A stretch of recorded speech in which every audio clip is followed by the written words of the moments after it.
In this video, I'm going to analyze how much someone retiring at 56 with $1.1 million can actually spend each month. But by focusing on a single perfect number is often the wrong way to think about retirement income. Through working with clients at this savings level and above who want to retire before age 60, I've discovered that $1.1 million creates a very specific set of challenges around healthcare costs, potentially why the 4% rule probably isn't a good fit, and Social Security timing that most people don't fully appreciate until they're already retired and they realize the pieces don't quite fit together as well as they'd like. Now, I can give you a specific number or a range of numbers, and by the end of the video, I'll show you the exact spreadsheet I use with clients to arrive at that realistic monthly spending range. But what's more important than the number itself is understanding why your range of possibilities matters more than a single answer that is, carved into some stone tablets and brought down from Mount Sinai. Because you've saved $1.1 million by age 56, you're already in a statistically uncommon situation. And that creates a very different income shape in retirement, one where simple rules of thumb and a static withdrawal rate really don't quite fit the bill. And here's the real risk if you get this wrong. There's actually two risks. Obviously, running out of money is one of the big risks, but a close second place is waiting so long to spend that your best years of retirement are behind you. If you're new to the channel, my name is Ben. I've been a financial advisor focusing on retirement planning for almost 20 years, and I want to help you have an even better retirement. So before we jump into how much you can spend, I want to walk you through why this scenario needs to be planned differently, how your income evolves over time, and how learning about your spending range can actually give you more confidence and more freedom than chasing some kind of a magical income number ever could. So before we talk about spending, I need to give you a little bit of context. Saving over $1 million by your mid-50s is statistically pretty uncommon. In fact, according to Federal Reserve data, only a small percentage of Americans ever reach that level in dedicated retirement accounts. And among households in their late 50s, the median retirement savings is actually closer to a couple $100,000, not $1 million. In fact, you'll sometimes hear that the average net worth in your 50s is over $1 million, but one, that includes your home equity, and two, really averages never tell the full story. In fact, as the old story goes, when Warren Buffett walks into the bar, everybody becomes a billionaire on average. Median is really much better at telling a story than average, but median data is often much harder to come by. So what we're talking about here is median liquid investable retirement savings, where $1 million is just very uncommon. I think it's something like less than 3% or less than 5%, depending on the data that you look at. And the reason this matters, of course, is because when your situation isn't average advice just isn't going to cut it. Rules of thumb like the 4% rule, I don't think are going to serve you that well. Super savers need super saver style advice. And there's another implication here that I think is pretty easy to miss. Social Security benefits are, of course, calculated using your 35 highest earning inflation-adjusted years. And in my experience, when someone accumulates over $1 million by their mid-50s through payroll savings, not through inheritance, it usually means that they were a consistent saver at a higher than average earning level over a long career. This doesn't mean everyone in this situation gets the maximum benefit, which, by the way, in 2026 is just over $5,000 a month at age 70, but it does make it reasonable to expect an average or slightly above average benefit depending on when you claim. So just for context, the average retired worker today is about $2,000 per month. Of course, the median benefit is lower. Median and average tells slightly different stories. So a relatively small group of high earners can pull that average up, while many people receive less than average. So if you're retiring at 56 with $1.1 million that you saved and earned, Social Security is likely going to become a meaningful future income to you, likely in the range of $3,000 per month or more. But since we're retiring early, we can't use that income on day one of retirement. Remember, in our example today, the person retiring is 56 years old. And that timing gap is where planning problems can start to begin. By the way, if you like how I think about retirement, I send out a weekly newsletter called This Week in Retirement, where I scour the entire internet and bring you the best content. You can sign up at thisweekinretirement.com, or you can click the link below this video. Now, retiring at 56 creates a very specific income shape in retirement. Right? Early in retirement, we can't claim Social Security early, even if we wanted to. Medicare is often many years away, and your portfolio is doing essentially all of the heavy lifting early on. Now, early on is when healthcare cost uncertainty is probably the highest. Market sequence is, the most visible and can be the most painful. Spending decisions often feel the most stressful because we've got the most amount of retirement ahead of us. But later on in retirement, that's when that picture really changes because we're on Social Security, maybe times 2 if you're married. We're on Medicare, hopefully. Sequence of returns risk have switched. Now they're more on your side because you've got 5 or 7 or 10 years of retirement behind you. and your dependence on your portfolio drops, sometimes dramatically. Again, we'll look at a spreadsheet example here that you can download for free in a moment. So what this creates is almost a wedge-shaped income profile. Very portfolio heavy early on, and then much less portfolio dependent later. And this is extremely common for super savers. That shape is the entire reason that your retirement has to be planned differently, and why ideas like the 4% rule I don't think are going to work all that well for you. This is where a lot of well-intentioned retirees get kind of stuck. If your situation works like this, one of the worst things that you can do is anchor yourself to a single withdrawal rate, right? Think of the commonly cited ones, 3%, 4% rule, 5% rule. Those rules are assuming that you're going to carry that forward forever. Focusing on a withdrawal rate, especially like the 4% rule, makes some assumptions that I don't think are going to apply to you, right? It implies a static percentage, gradually increasing with inflation, so 4% the first year and then indexed to inflation after that. Really no regard for future income changes like turning on Social Security, starting Medicare, paying off your home, the kids moving out, whatever that would be.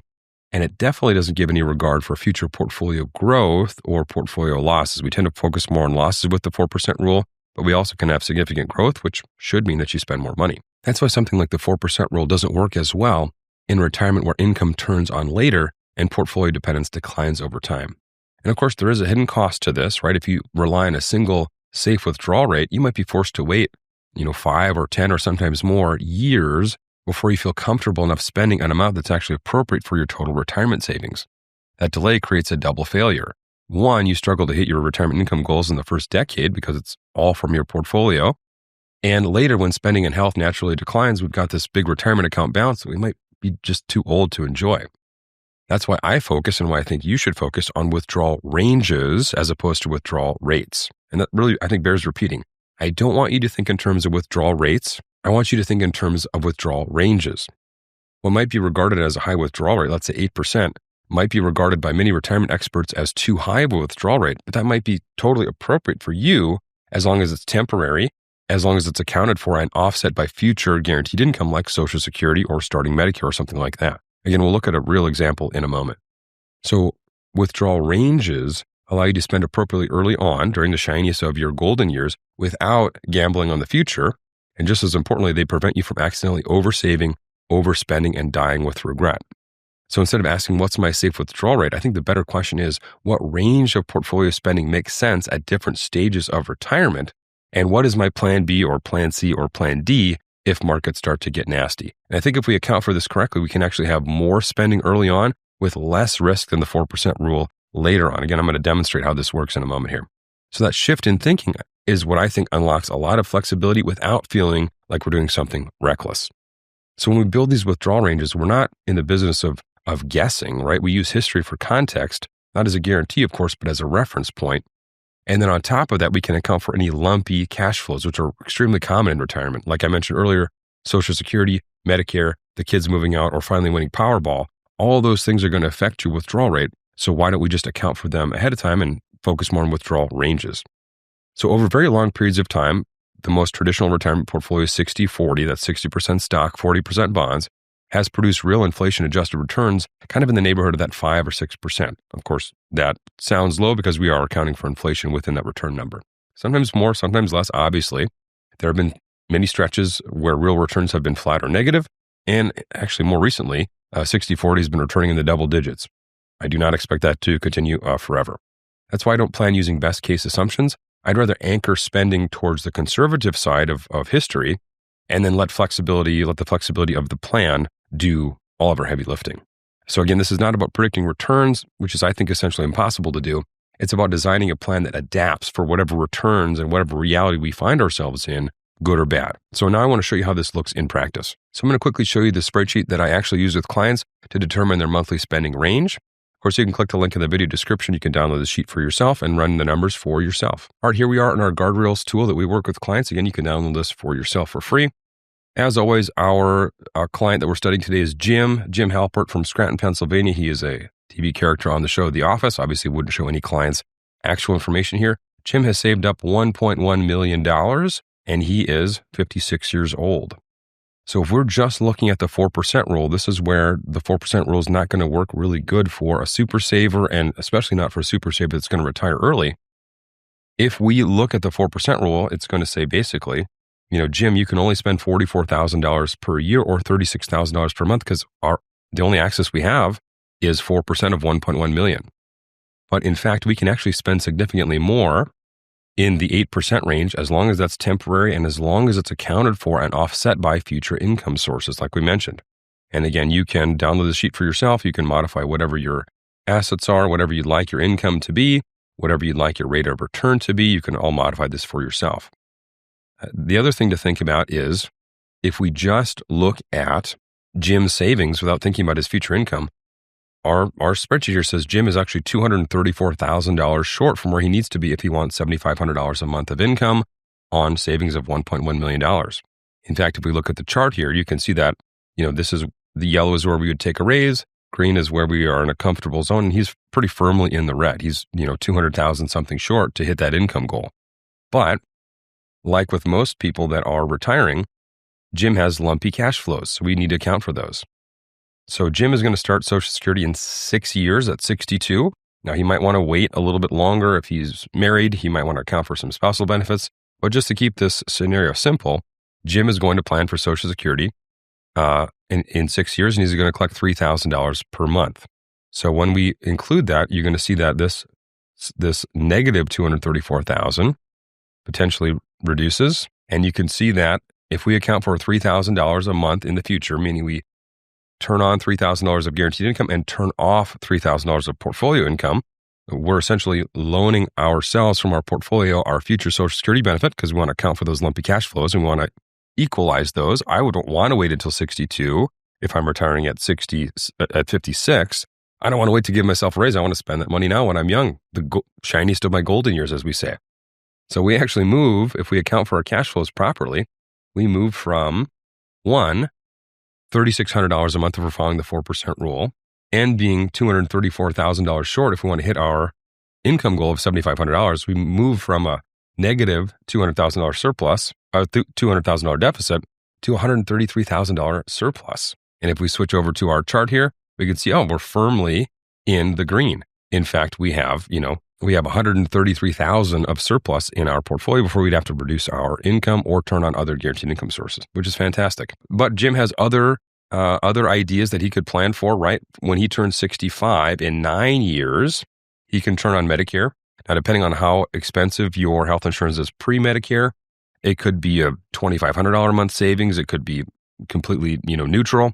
In this example for Jim, he's going to save $500 a month, meaning that when he turns on Medicare, he's going to reduce his portfolio draw by $500 a month, which means if we can account for that, that's more money that we can spend sooner. So if we check that box and account for that, our $133,000 surplus, meaning that we've got portfolio cushion of $133,000 before we have to reduce our income, now we have a $224,000 surplus. And our safe withdrawal rate has now, our portfolio withdrawal rate is now down to 5%. That's why I want you to focus more on ranges of income and phases of income rather than safe withdrawal rates, just because your income is much more dynamic than you probably give it credit for. Your income is going to change many different times. So now we've got $200,000 of portfolio surplus before we need to reduce our spending in retirement. And in addition to that, Jim also has his home to pay off. Maybe that's when the kids move out, whatever that could be. I should mention also that if we're comparing this to the 4% rule, remember that it's 4% your first year, and then it's an inflation-adjusted 4% after that. So it's only ever 4% the first year. So if we look at 4% with a 3% inflation rate, after 6 years, the 4% rule is 4.75%. After 9 years, it is 5.27%.